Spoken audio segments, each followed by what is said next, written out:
नमस्कार मंडळी, तुम्हा सर्वांचं आपल्या श्री महालक्ष्मी या चॅनेलमध्ये खूप खूप स्वागत आहे. तर भोगी, आता संक्रांतीच्या आदल्या दिवशी जो सण येतो तो असतो भोगीचा. तर या भोगी दिवशी तुम्हाला नेमकं काय करायचं आहे, कोणत्या देवतेची या दिवशी तुम्हाला पूजा करायची आहे किंवा त्यांना प्रार्थना करायची आहे आणि आपल्या घरामध्ये भोगी कशी साजरी करावी याबद्दलची सविस्तर माहिती आपण या व्हिडिओतून आज पाहणार आहोत. तर व्हिडिओ शेवटपर्यंत बघा आणि आपल्या व्हिडिओला लाईक, शेअर आणि सबस्क्राईब करायला विसरू नका. तर भोगी म्हणजे नेमकं काय हे आपण या व्हिडिओतून आज जाणून घेणार आहोत. सूर्याचं मकर राशीत प्रवेश करणं या दिवसाला मकर संक्रांत म्हणून आपण ओळखतो. संक्रांतीच्या आदल्या दिवशी भोगी असते. संपूर्ण भारतभर भोगी हा सण साजरा केला जातो. फक्त या सणाला वेगवेगळ्या राज्यात वेगवेगळ्या नावाने संबोधलं जातं. तमिळनाडूत हा सण भोगी पोंगल म्हणून साजरा करतात, तर आसाममध्ये भोगली बहू म्हणून साजरा केला जातो, तर पंजाबमध्ये लोहरी, राजस्थानमध्ये उत्तरावण म्हणून हा सण साजरा केला जात असतो. या दिवशी जुन्या वाईट गोष्टींचा त्याग केला जातो. या दिवशी उपभोगाचे आणि आनंदाचे प्रतीक असलेल्या देवराज इंद्रांची आपण पूजा करायची आहे. त्यांचा फोटो आपल्या घरात नसेल तर आपल्याला काय करायचं, असल्यानंतर स्नान केल्यानंतर तुम्हाला तुमची नित्याची देवपूजा करायची आहे आणि त्यानंतर तुम्हाला पूर्वेला तोंड करून तुम्हाला देवराज इंद्रांची तुम्हाला नामस्मरण करायचं आहे किंवा त्यांची उपासना तुम्हाला करायची आहे आणि त्यांचे आशीर्वाद तुम्हाला प्राप्त करायचे आहेत. फक्त त्यांचं तोंडामध्ये नाव घेण्याने सुद्धा त्यांच्यापर्यंत तुमची केलेली प्रार्थनाही पोचत असते. तर भोगी या शब्दाचा अर्थ उपभोग घेणारा असा होतो. या दिवशी सगळीकडेच खूप आनंदाचा सण असतो आणि हा एक सण असल्यामुळे प्रत्येकजण आपापल्या परीने हा सण साजरा करत असतो.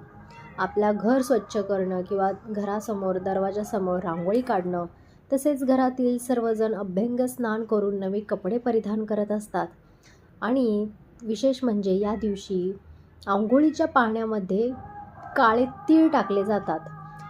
ते खूप फायद्याचं असतं, कारण असं मानलं जातं की आंघोळीच्या पाण्यामध्ये काळे तीळ टाकल्याने उन्हाळा जो आपला येणार आहे हिवाळ्यानंतरचा, तो आपल्याला बाधत नाही किंवा आपल्याला त्याचा काही त्रास होत नाही. भोगीची आणखी काही वैशिष्ट्य म्हणजे या दिवशी भोगीची भाजी आपल्या घराघरात शिजवली जात असते.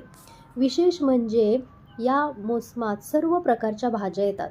भोगीच्या दिवसात गुलाबी थंडी सुरू झालेली असते आणि अशा वातावरणात गरम गोष्टी खाणं आपल्या शरीरासाठी खूप फायद्याचं असतं. गरम भाज्या खाणं ह्या देखील खूप फायद्याचं असतं. त्यामुळं घरोघरी या भोगीची भाजी ही बनवली जात असते. तर मकर संक्रांतीची भाजी आणि बाजरीची भाकरी का खावी याचं शास्त्रोक्त कारण काय आहे हे आपण पुढे पाहणार आहोत. तर भोगी हा सण तितकाच खास असल्यामुळे त्याचे महत्त्वही तितकंच खास आहे. वाटाण्याच्या शेंगा म्हणजेच मटार, गाजर, वांगी, घेवडा, वालाच्या शेंगा, हरभरा, तीळ आदी या सर्व भाज्या एकत्र करून त्यात तिळाचे कूट घालून भोगीची भाजी तयार केली जाते. तीळ लावून बाजरीची भाकरी करतात. भाकरीसोबत खायला वांग्याचं भरीत देखील केलं जातं. तर अशा पद्धतीने आपण भोगी हे सण साजरा करत असतो. त्याचं मागचं उद्दिष्ट हेच आहे की आपण या साऱ्या ज्या काही पौष्टिक भाज्या आहेत त्या खाल्ल्या पाहिजेत भोगी दिवशी, जेणेकरून तुमचं येणारं जे वर्ष आहे ते निरोगी, आनंदी आणि सुखात जावं.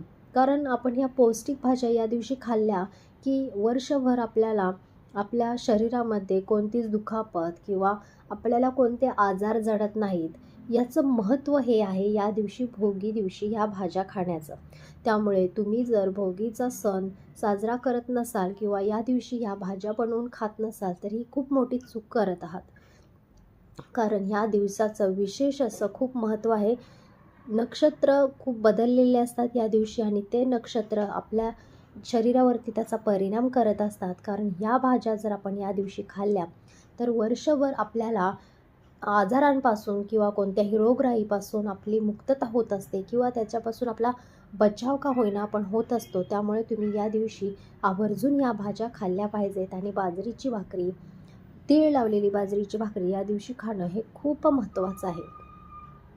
तर असा भोगीचा सण तुम्हाला साजरा करायचा आहे. या दिवशी इंद्रदेवांची तुम्हाला उपासना करायची आहे आणि या भाज्या तुम्हाला खायच्या आहेत. हे खूप आपल्या शरीरासाठी खूप सारं पौष्टिक आहे किंवा आपल्या शरीरासाठी खूप लाभदायक आहेत. त्यामुळे या गोष्टी तुम्हाला या दिवशी करायच्याच आहेत. तर अशी होती ही आजची माहिती. ही जर माहिती तुम्हाला आवडली असेल तर आपल्या या व्हिडिओला लाईक, शेअर आणि सबस्क्राईब करायला विसरू नका.